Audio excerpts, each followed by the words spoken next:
Льется песня по всему парку «Дружба». В этом году здесь развернулись рождественские гуляния. Выступают юные артисты вокальной группы «Аккорд».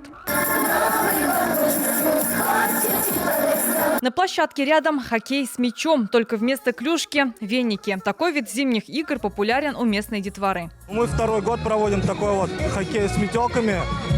Проводили футбол в валенках, но сегодня такой площадки нет. Это менее травмоопасно, но интересно, развлекающе, чтобы дети не замерзли, двигались. Традиционно гостей праздника угощают чем-то особенным. В этом году это оладьи, приготовленные директором краеведческого музея Константином Макаровым по специальному рецепту. Спасибо.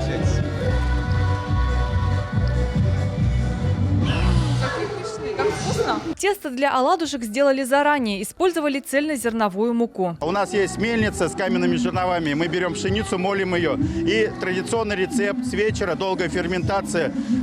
И печка 450 градусов. И чуть-чуть души для вкуса. Это получается замечательный результат. Весело, забавно.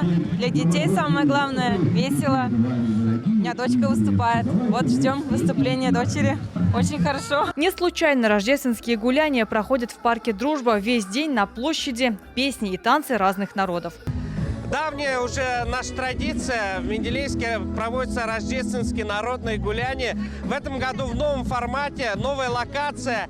И, конечно, традиционно это наши блины, это катание на лошадях, это забавы для детей, для взрослых. Так менделеевцы вновь знакомятся со старинными народными играми и вместе отмечают светлый праздник. Гульнара Минихан, Александр Лихачев, ТНВ, Менделеевск.